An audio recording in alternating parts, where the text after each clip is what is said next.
Hi everyone, this is Mike Morford, one of the producers of Scene of the Crime. I hope your new year is off to a great start and that 2021 is better than 2020. If you're looking for a brand new true crime podcast to start the year with, I have a great show to recommend. It's called DNA ID. In every episode of DNA ID, you'll hear about a case that has been solved by genetic genealogy. You'll learn more about the case and the background of the recently unmasked killer. Genetic genealogy isn't going away, and lots of bad guys should be looking over their shoulders. DNA ID is co-produced by myself and my friend and frequent collaborator, Jess Betancourt, who also hosts the show.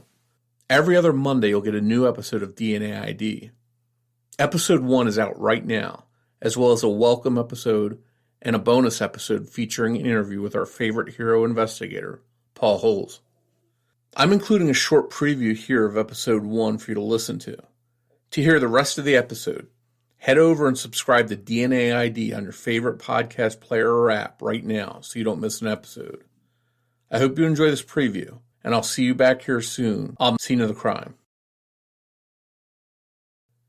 The pathologist contracted by the county coroner conducted Jody's autopsy and properly collected oral, vaginal, and rectal swabs. As was protocol at the time, the swabs in Jody's underwear were sent to Tacoma General Hospital for analysis.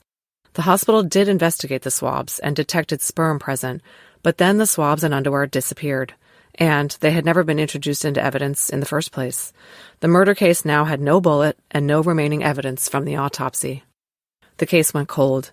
Mr. Loomis passed away not knowing who killed his daughter. The family would have no answers for 47 years. She had her whole life ahead of her, and it was just taken away. We live with that every day, said Jody's sister, Jana Smith. In 2008, the Snohomish County Sheriff's Office Cold Case Unit took a fresh look at the Jody Loomis case. Detective Scharf was disappointed to learn of the missing and destroyed evidence. But he discovered that sitting in the property room, in 2 separate sealed plastic bags, were the boots Jody had been wearing the day she was killed. He sent them to the state crime lab. And a lab tech there noted a tiny stain on the heel of the left boot. He tested it, and miraculously it was a spot of seminal fluid. This spot would solve the Jody Loomis cold case. The spot found on Jody's boot contained microscopic sperm, and this was enough for investigators to generate a genetic profile of their killer. This allowed them to run the sample through CODIS, but it came back with no hits. Then investigators compared the sample against some men detectives had looked at in Jody's case, like some members of the Rice family, who owned the 1,000-acre property Jody was found on. No matches were found, but this progress after all those years gave the Loomis family hope. Jody's sister Jana Loomis Smith said, quote, "I want them to sweat. I want them to know we're looking. I want them to wonder if there is DNA that can solve the case. Imagine 35 years thinking you've got away with it." In 2009, the Cold Case Unit created a deck of playing cards for distribution to inmates at prisons throughout the state. Each card featured a different cold case.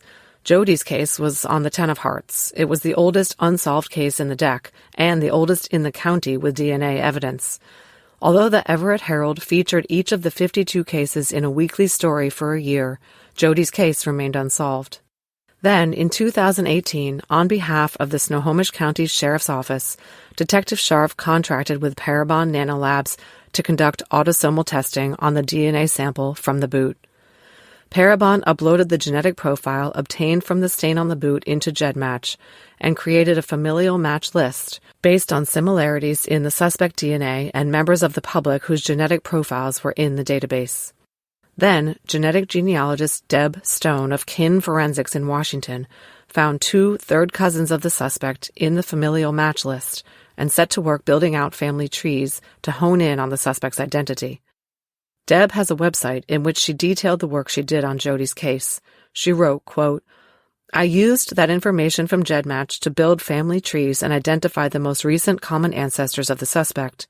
Once identified, I located the children, grandchildren, and great-grandchildren of those couples and searched for a marriage where the 2 ancestor groups came together that provided a focused lead for the police agency to investigate, resulting in this arrest. Because the relatives Deb found were third cousins, she had to go all the way back to the great-great-grandparents' branch of the suspect's tree. She was quoted in the Bothell Kenmore Reporter saying, quote, A lot of people are going to be connected to those great-great-grandparents. Dozens of people. You build a lot of trees. One of the third cousins was from England and one was from Canada. It took Deb 57 hours of research using birth and death certificates, marriage announcements, and other public records to determine where the ancestral lines intersected. And all this pointed to the identity of a local couple who were likely the parents of the suspect. This was Jaquette and Albert Miller of Edmonds, Washington. Deb believed that the suspect who had left his DNA on Jody's boot was one of the Millers' 6 sons. Make sure you subscribe to DNA ID today, wherever you listen to podcasts, so you don't miss a single episode.